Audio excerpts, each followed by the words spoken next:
Quand on a vu l'appel à projet du prix d'innovation, avec un focus particulier sur la qualité de l'eau, on s'est dit justement que c'était exactement ce que nous, on souhaitait faire.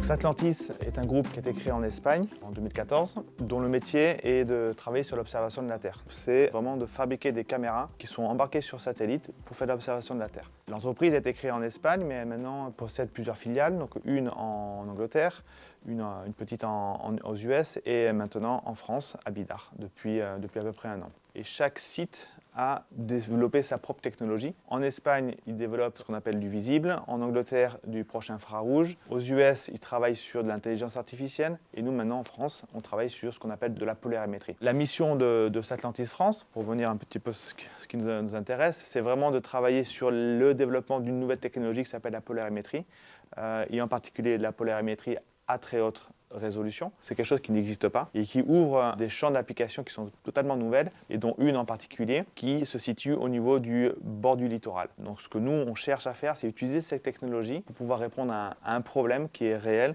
qui est comprendre et anticiper tout ce qui se passe en termes des écosystèmes, en termes de pollution, en termes de qualité de l'eau sur le bord du littoral. Donc nous on apporte la très haute résolution, on apporte la polarimétrie qui permet de mieux voir les scènes, de mieux comprendre la physique qui est derrière. Et le sujet, justement, c'est pouvoir offrir ce genre de solutions pour pouvoir vraiment avoir une compréhension beaucoup plus fine des écosystèmes qui se passent sur cette scène-là.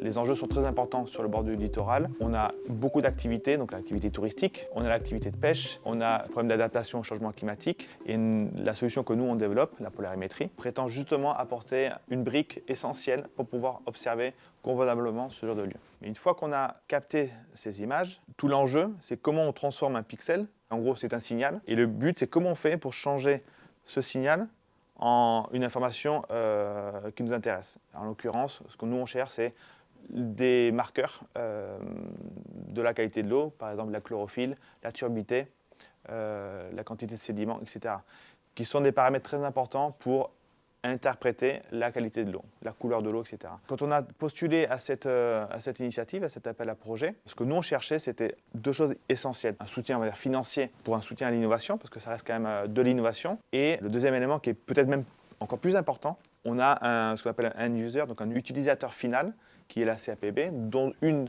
parmi toutes les missions de la CAPB, de la communauté d'Aglo, elles en ont une en particulier qui est de surveiller tout ce qui concerne l'environnement de l'eau, les rivières, la qualité de l'eau de baignade, les problématiques de pêche, etc. Donc, dans ce projet d'atelier d'innovation, on a gagné énormément, on est très fiers de l'avoir gagné parce qu'on a justement un contact privilégié. On a des objectifs alignés entre la CAPB et Satlantis France pour pouvoir faire en sorte que cette solution fonctionne. Et des acteurs intéressés par ce genre de solution, ils sont très nombreux dans le monde. Une quantité non significative de la population vit au bord de l'eau, dépend en termes de ressources de ce qu'offre l'océan. Donc cette problématique concerne beaucoup de monde sur Terre.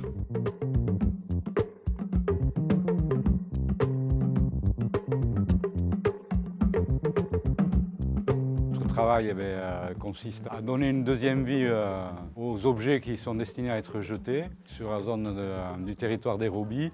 Ça représente à peu près 2400 tonnes d'objets qui sont jetés.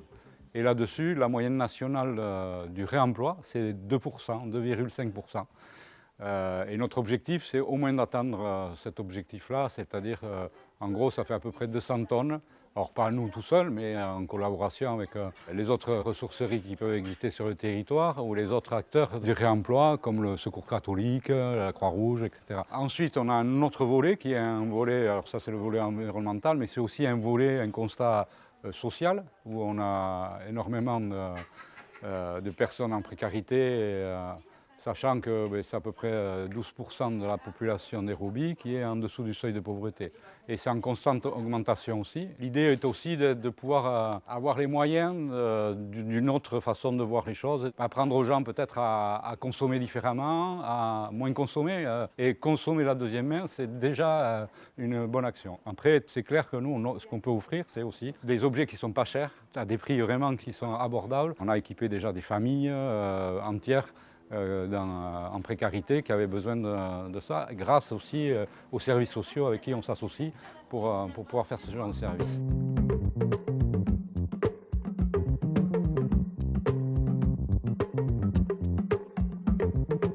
On a participé à un appel à projet pour tiers-lieu productif. D'une part parce qu'on est un tiers-lieu qui produit à partir du déchet des nouveaux objets, qu'on répare un peu, qu'on nettoie. Tiers-lieu, ça veut dire aussi qu'il va y avoir tout un tas d'activités. Donc là, on a un atelier qui va commencer de couture, donc de upcycling, pouvoir aussi louer du matériel qui est réparé par nos soins et qui va pouvoir être mis à disposition des adhérents, des ateliers collaboratifs avec des structures soit du privé, soit du public, et bien sûr de donner la possibilité à tous de pouvoir être quelque part autonome dans sa façon de faire les choses, à réapprendre peut-être des choses toutes simples comme faire des conserves, faire des gâteaux confitures, faire des choses comme ça. On va avoir un atelier de conception de fours solaires, de séchoirs solaires. Voilà, c'est toutes ces idées-là qui vont se mettre en place et de partage, bien sûr, de ces savoirs.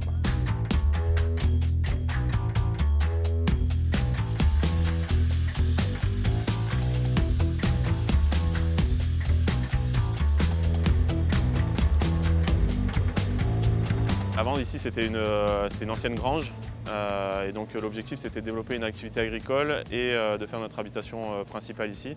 Et donc l'objectif, ça a été de travailler qu'avec des matériaux sains, locaux et des artisans aussi du territoire.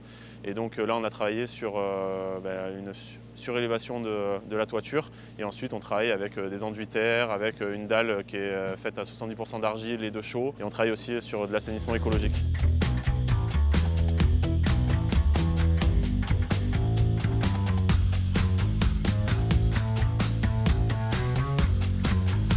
Ça fait des années que l'entreprise œuvre sur le bâti ancien. On a expérimenté différents procédés et à nos yeux, ce qui est fondamental, c'est de respecter donc, le bâti, les vieux murs, garder la perspirance des murs avec des enduits à la chaux. Et ce procédé d'isolation biosourcée en projection chaud-chanvre, à nos yeux, est l'un des systèmes les plus adaptés parce qu'il laisse respirer le mur, il coupe l'effet paroi froide du mur, il garde les caractéristiques tout en maximisant le potentiel du bâti ancien. C'est vrai qu'avant, ce qui se faisait, c'était de mettre du placo avec de la laine de verre et on s'est rendu compte qu'en fait, les maisons, elles étaient très humides et au bout de 5 à 10 ans, il fallait tout refaire.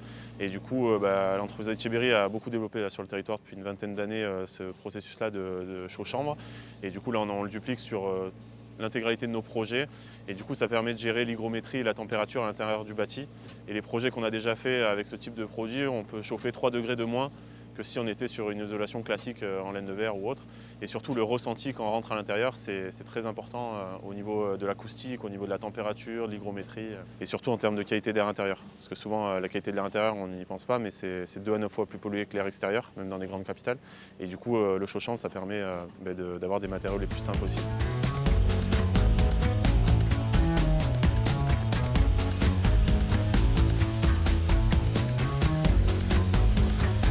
C'est qu'économiquement, il est plus long à mettre en œuvre, donc plus cher. Et le défi, c'est de le rendre accessible aux porteurs privés, aux bailleurs aussi, pour le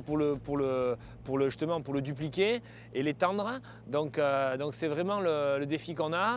Et on a eu le prix de l'innovation parce qu'en faisant justement de la pédagogie auprès de la maîtrise d'ouvrage, d'expliquer sur des finitions qui peuvent être un peu plus brutes, d'accepter que pour gagner des strates et minimiser un peu ce coût-là, parce que le levier économique, c'est vite le frein de ce type d'isolation. Après, chaque projet est un peu atypique et un peu unique. On n'applique pas tous azimuts tous les matériaux. C'est l'expérience de chaque ouvrage qui va nous dire là on peut pas. Là on peut appliquer une isolation particulière parce qu'il y a une zone qui est hors risque d'eau, hors risque d'humidité. Enfin, il y a tout ce travail-là qui est fait avec un process pour travailler au cas par cas. Et ça, c'est la règle qu'on essaie d'appliquer.